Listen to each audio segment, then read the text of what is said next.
Hello guys, eto na naman. Programmer, trabaho sa gabi. The time now is 4:55 in the morning. I'm still up and awake. Kahapon, nag-go signal na yung project namin. Though small time project lang to, worth 40,000 pesos. Nagbigay na ng down payment kahapon. So, ang ginawa ko ngayong gabi, inumpisahan ko yung project, which is naka 50% na. So, hindi naman siguro mga 40% mga ganun yung natapos. At yun ang papasilip natin ngayon kung ano na ba yung mga natapos sa project na yun. So, share ko yung aking screen. Papasilip ko po sa inyo yung mismong codes. Yan. So, this is the data dictionary. Ito yung kanyang database live.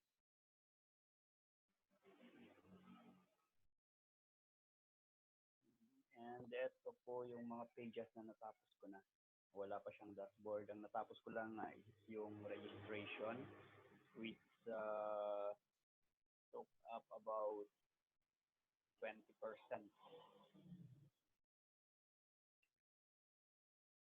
Register.php. Yan, ito po yung kanyang registration page. And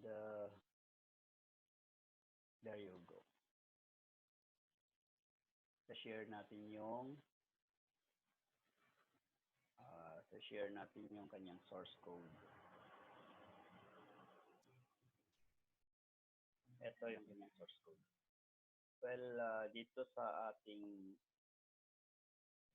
register.php, this project is built on top of the Bootstrap 4 framework para mas maganda po yung kanyang output at mas madali din yung kanyang pag-code sa front end sa kanyang cosmetics.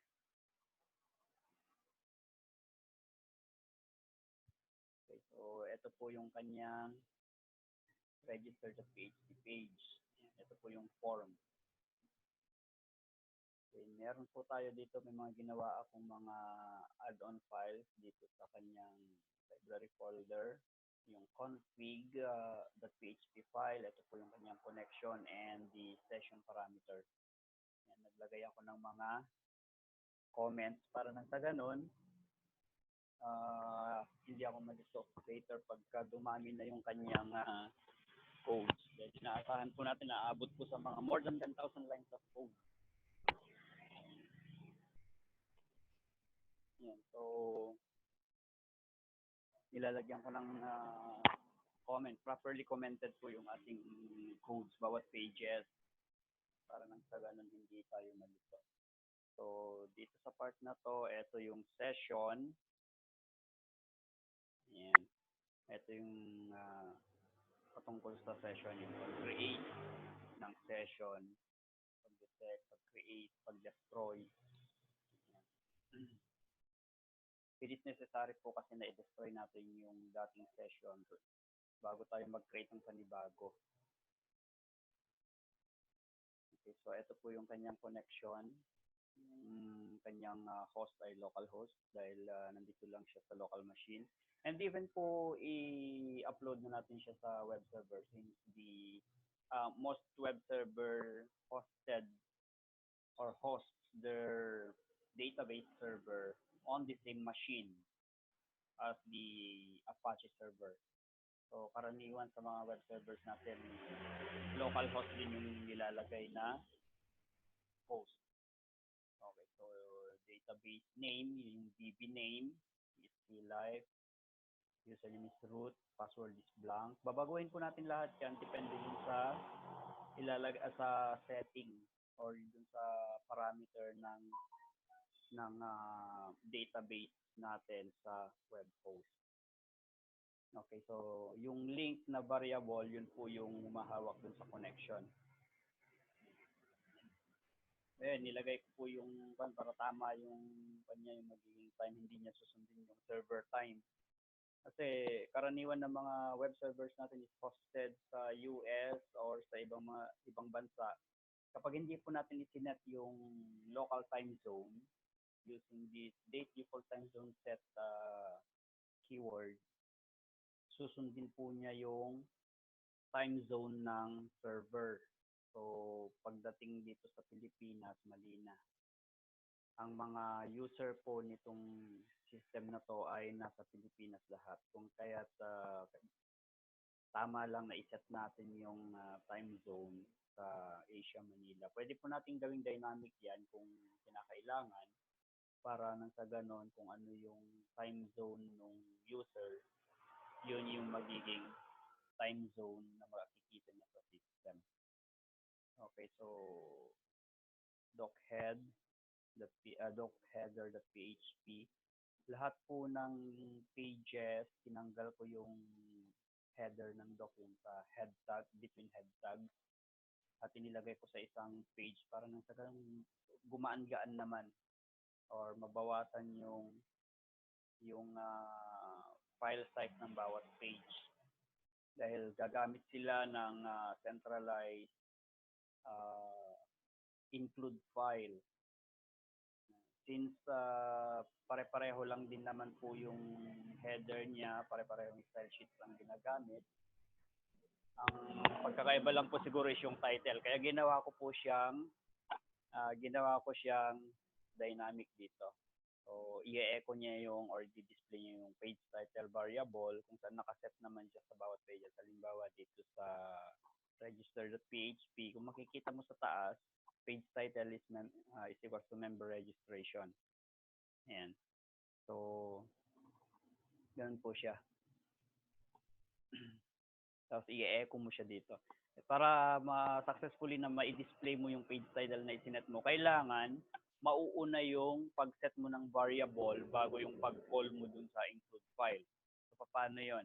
Kagaya po dito. Inuna po nating iset yung page title bago natin i-attach using include.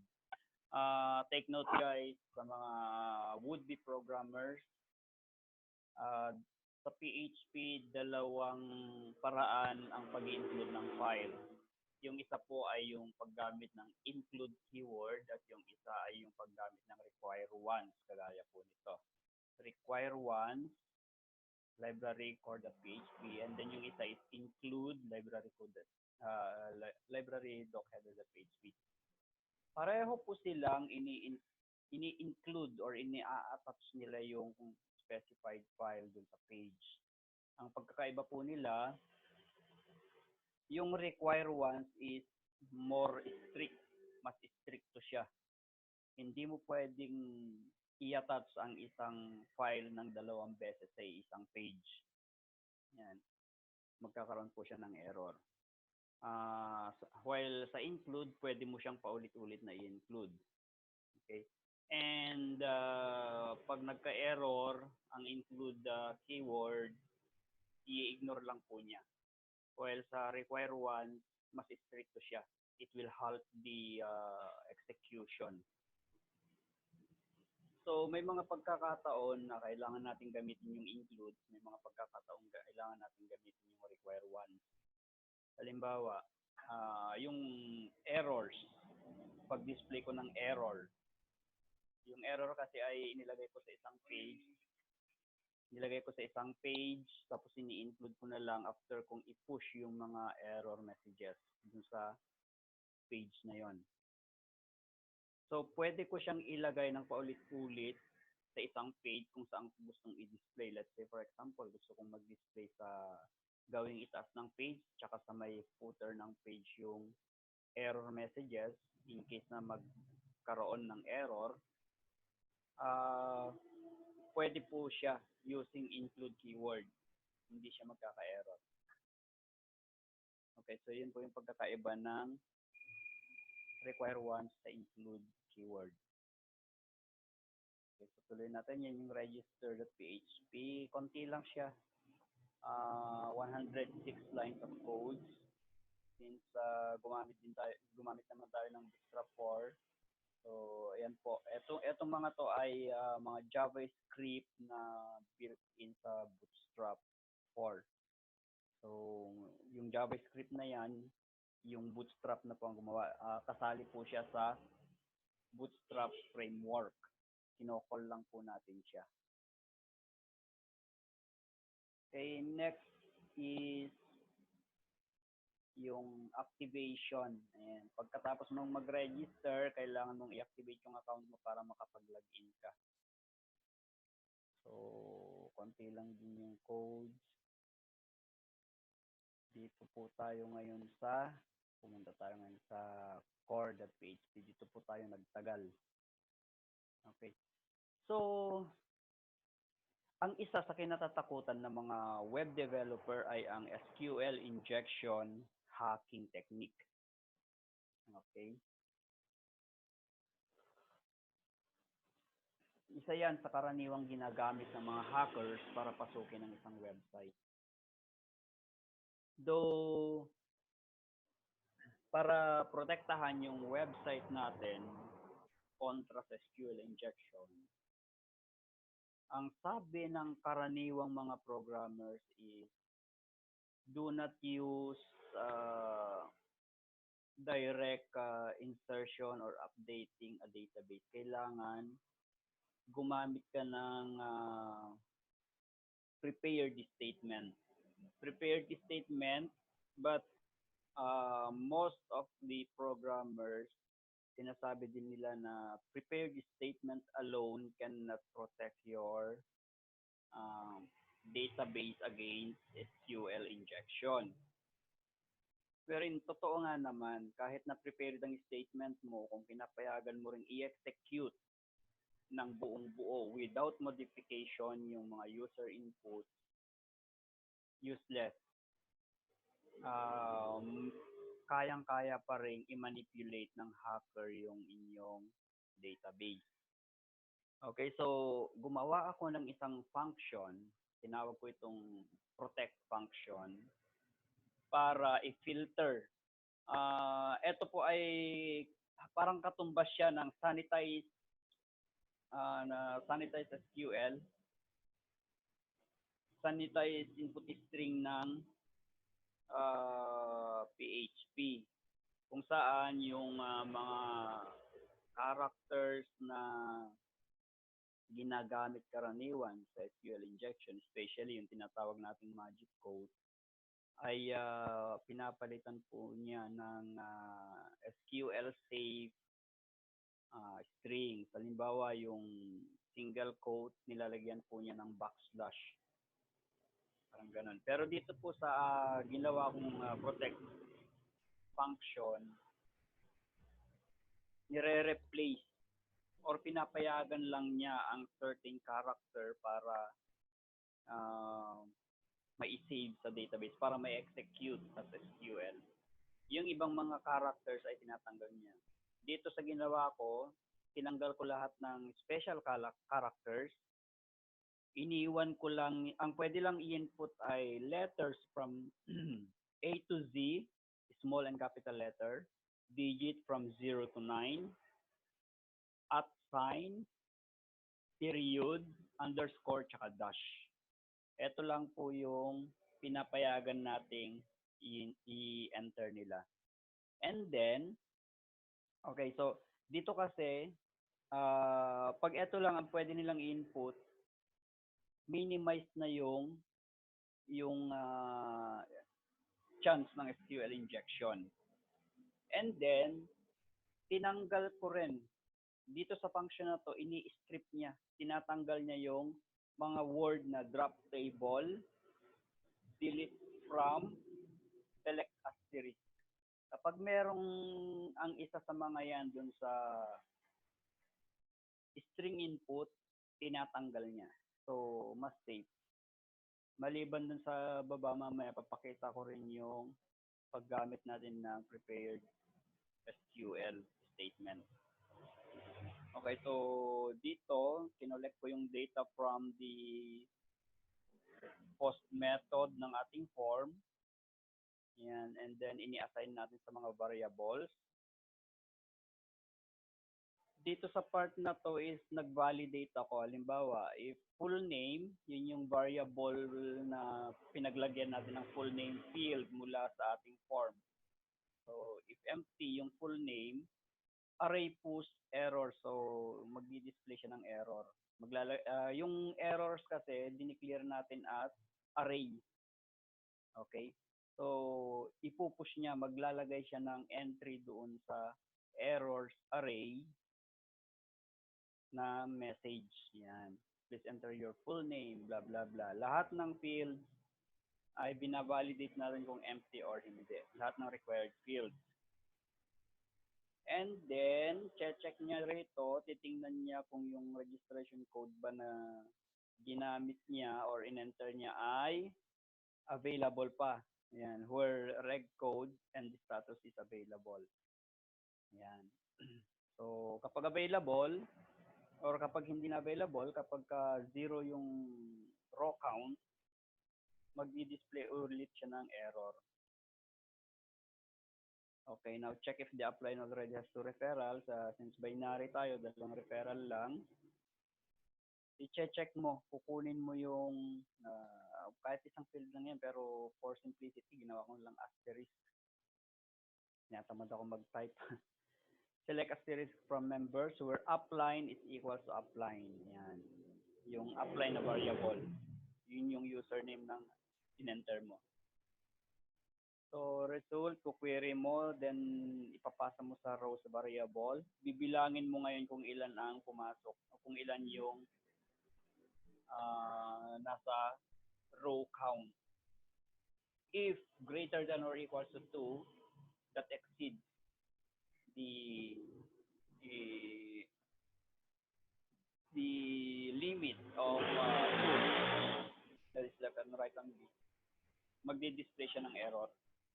So, if all fields validated pass, kapag nakapasal sa lahat, that means 0 ang error. So, eto na. If count errors is equal to 0, ito na. I-encrypt na natin yan yung password. Yung password na in-enter niya, halimbawa ang password niya is my password. Using MD5 encryption, i-encrypt mo yung password bago i-save sa database. Okay, so encrypt password with MD5 encryption algorithm. MD5 encryption is a one-way encryption. So, paano natin i-query mamaya yung password pag maglalagin tayo? I-encrypt mo rin yung ini-enter niyang password. And then, i-compare mo siya doon sa password na nakasave sa database. Kapag pareho yung MD5 hash nilang pareho, that means tama yung password. Pag hindi pareho, mali yung password. So, bakit kailangan i-encrypt ang password? That is para hindi nila makuha or makuha man nila yung kopya ng database, hindi nila alam kung ano yung character na i-enter nila sa password. Kasi encrypted siya. Okay. So, dito sa registration natin is gumamit tayo ng parameterized prepared SQL statement. Okay. So, una, gagawa tayo ng connection. So, yun nga, yung variable con, short for connection, equals to MySQLi, blah, blah, blah, yan, for the connection. And then yung SQL, yun yung connection string is con prepare. Okay, so ito na, yung prepared statement na. Ang prepared statement natin is insert into members. Ito na yung mga fields. Ito, mga fields lahat to.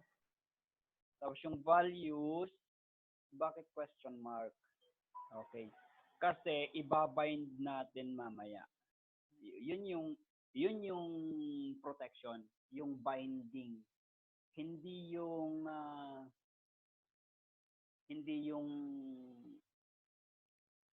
mismong prepared statement ang one, kundi yung binding parameter ang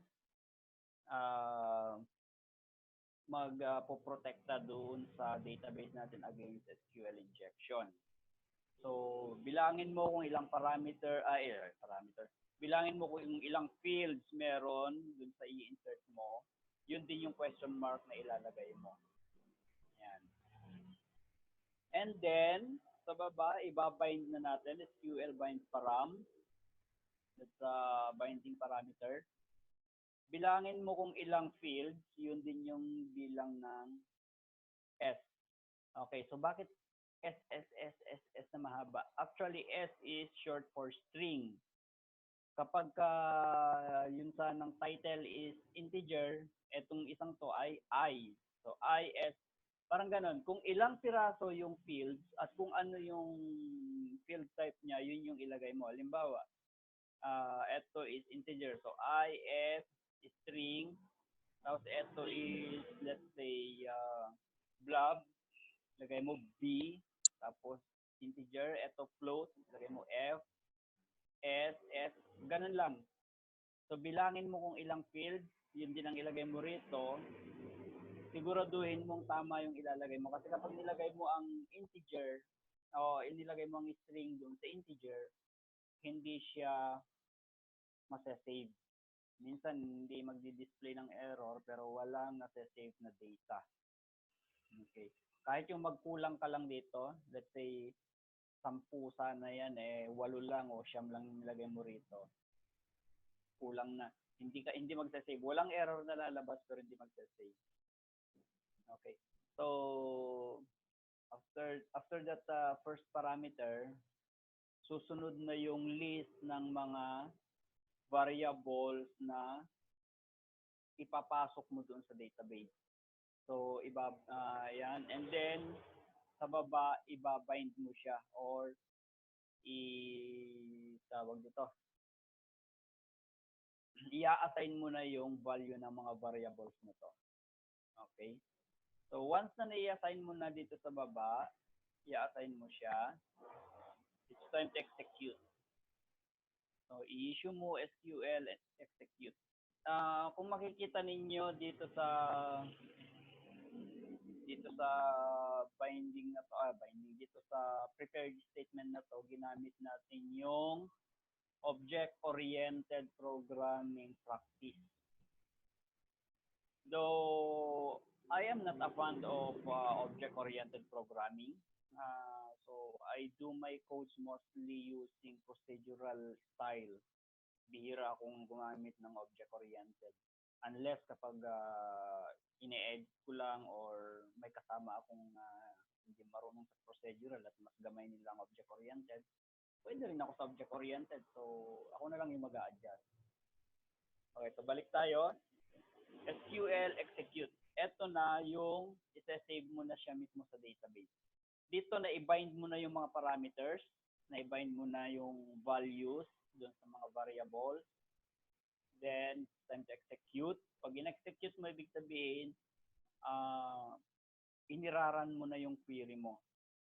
After execution, i-close mo yung SQL statement mo, connection. I-close mo yan. Although, pwede mo namang hindi i-close, but it is a good practice na i-close mo lahat ng open connection. Okay, so dito let us mark the reg code that's already used. So, paano i-mark? I-update. Since meron na tayong reg code at meron tayong username na tama naman, nakita natin dahil nakapag-register na tayo. So,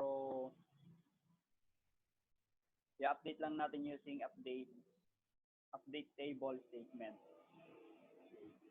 And then after that, tsaka mo siya i-redirect sa kung saan mo gusto using the header keyword. So, dito, i-redirect ko siya sa activation kasi i-activate niya yung account niya bago makalagin. Okay, pero may code na tayo para sa login dito. Okay, ito yung code generation. Ito yung activation. So, ito, meron tayong to-do list dito sa activation. Hindi ko alam kung matatapos ko ngayong araw dahil syempre mamaya-maya matutulog na ako. Pero pipilitin ko kasi kailangan na raw ma-up itong system. Hopefully, ngayong araw hanggang tomorrow. Unfortunately, wala pa sila nakuhang hosting. Eh, ang propagation po ng domain kapag let's say for example, na-send mo na yung payment mo ngayon at na-confirm nila in an hour na nagbayad ka nga sa binili mong domain. It will take about 24 to 48 hours ang propagation ng domain.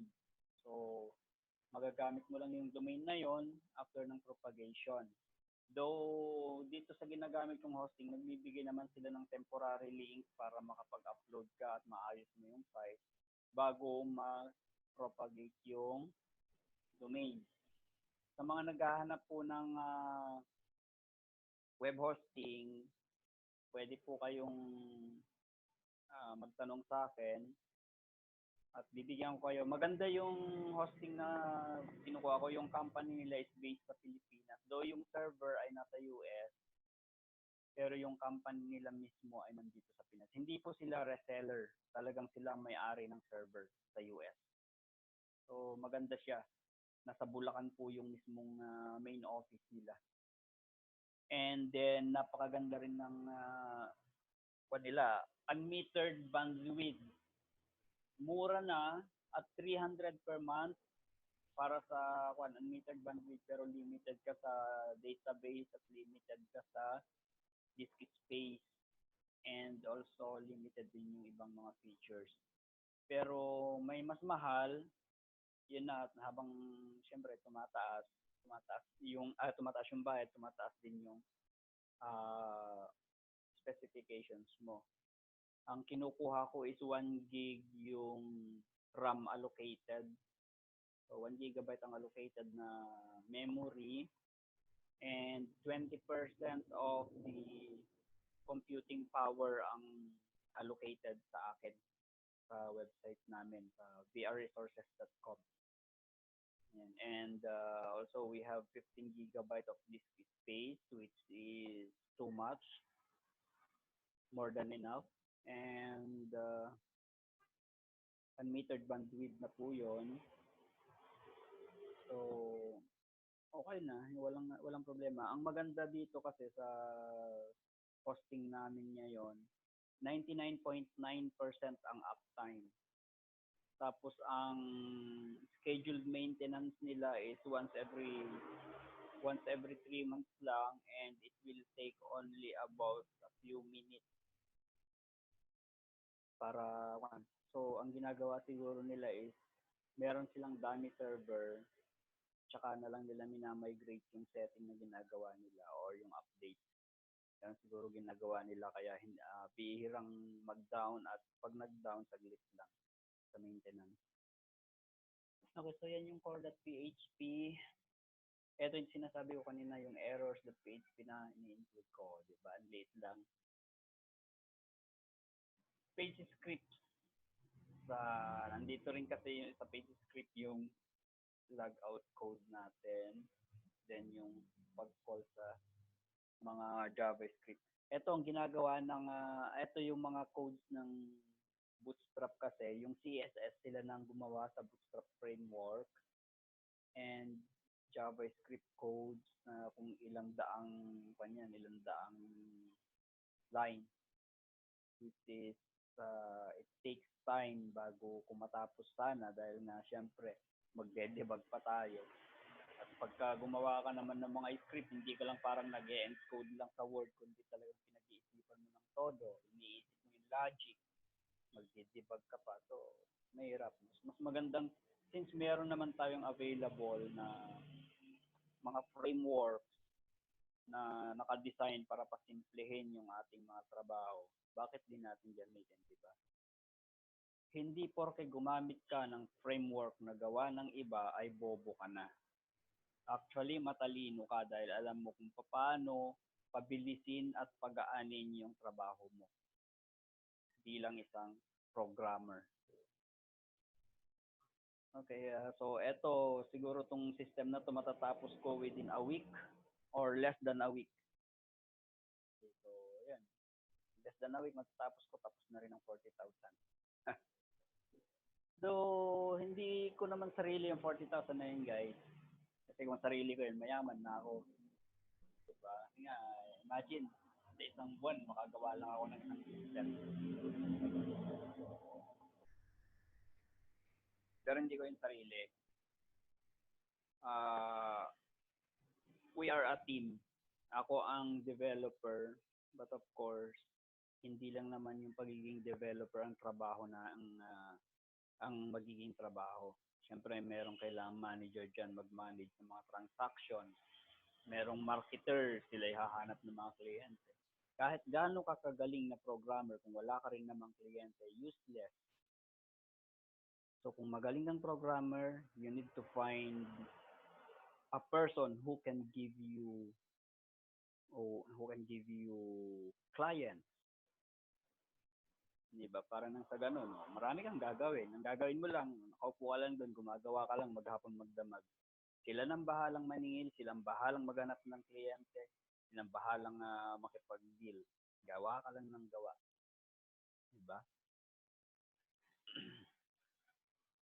So, yun lang ang natapos ko ngayon. But actually, yung core.php natin, halos ilang pa na yan, ilang porsyento na ang natapos dito. Yung registration code generation natin, random yun.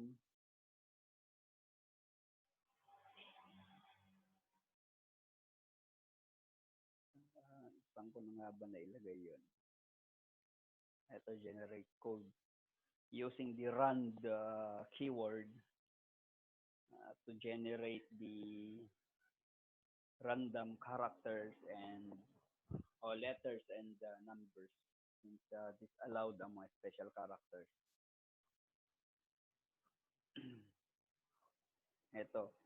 Ito guys, napansin ninyo may mga if is set, post, tapos button activation, if is set, post, generate code. Yan ay mga button. Pag click mo ng button, isineset niya yung pag click mo ng button, pinapadala niya yung name niya doon sa form. Okay, so yun yung itatrap ngayon ng post global variable or super variable. Tatrap niya yan kasi ito ay array. Yung post variable po natin ay array. So once na click mo yung button, submit button, yung name niya ay magiging isang index ng array. Tapos yung value niya, yun yung magiging value din nung key na yon. So, ang itatrap lang natin is kung nakaset ba yung pangalan nung button na yon. Ibig sabihin, yung kapag nakaset siya, na-click yung button na yon. Yun yung ibig sabihin nun. So, makikita nyo lahat ng page guys ay naka-include tong core.php natin. Ngayon, kapag naka-include yan, hindi lahat ng code dito ay niraran niya. Iraran niya sa isang page. Magraran lang sa isang page kung alin yung tinatawag niya or yung called function. Halimbawa, itong button register, pag click mo, ito lang ding block na to ang magraran. Dahil meron tayong conditional statement. Yan. So, if nakaset ang button register, that means the register button was clicked, iraran mo yung code na to. Ngayon, kung ang nakaset naman ay yung button login, ibig sabihin yung login button ang na-click, iraran mo tong block ng code na ito. Ganun dito. So, ganun lang.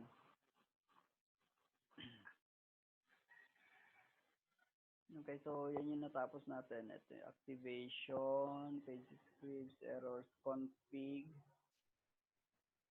Ito ba ang wala dito? May naggawa na rin akong activation kanina eh. Activation meron na code generator.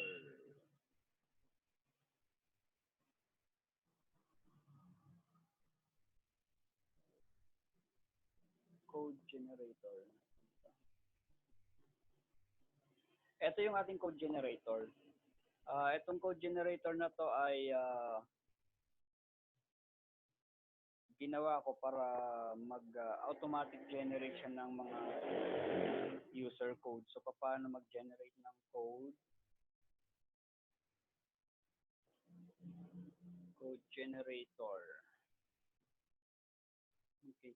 So, dito sa code generator na to, i-type mo lang kung ilang code yung gusto mong i-generate niya randomly. Random codes yun. Pero fixed length.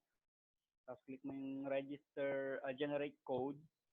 I-send niya ngayon yung value na naka-enter dito tsaka yung pangalan ng generate code button.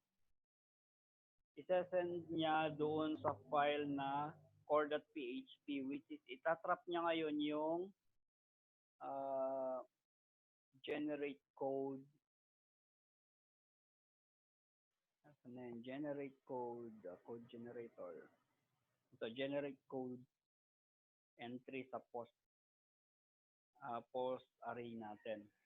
Ngayon, kapag nakita niya yan or nabasa niya yon, na-get niya, na-trap niya, magge-generate siya ngayon ng codes kung ilan. Kasi makikita mo dito, quantity, yun yung pangalan ng, tingnan natin dun sa, yung input text box natin, ang pangalan niya ay quantity. Ayan. Input type, number, name, quantity. Okay.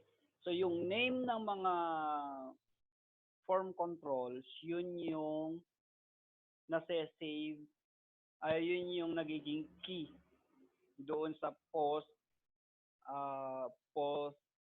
array variables natin. At yung value niya, yung text na in-enter mo doon, ay yun yung magiging value nung key doon sa array.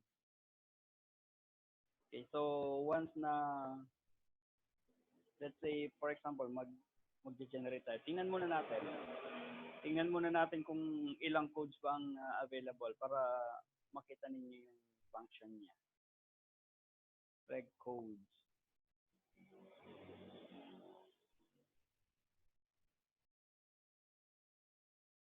Okay, so meron tayong 0 to 9, that is 10. Okay, so 10. Try natin mag-generate ng 5. 5, then click generate code. Yun. 5 codes has been generated. Tingnan natin kung naging 15 na ba. There you go. 0 to 14. Ayan, so 15 total. So, ibig sabihin, nadagdagan.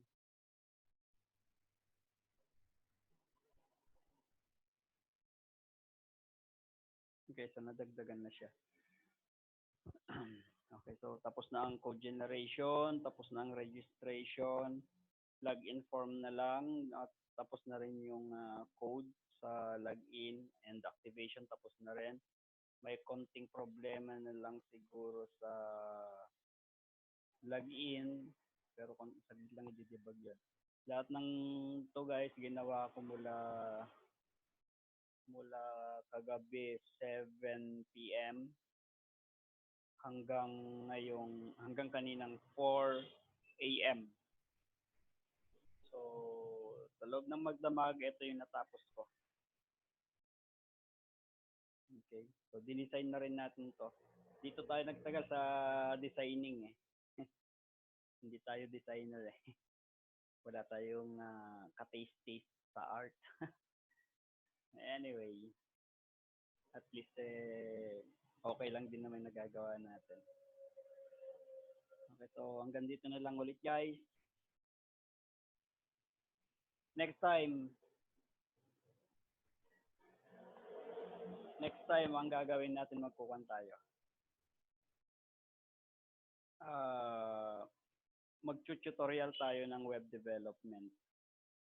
So, umpisahan ko from the very basic of HTML hanggang sa complex dynamic function ng PHP hanggang sa mag-create ka ng user registration, mag-create ka ng kahit na anong gusto mong gawin. Okay, so, ayun. Gagawa ako ng isang channel na dedicated lang sa web development tutorial. Okay, so hanggang dito na lang guys. Thank you very much sa panonood.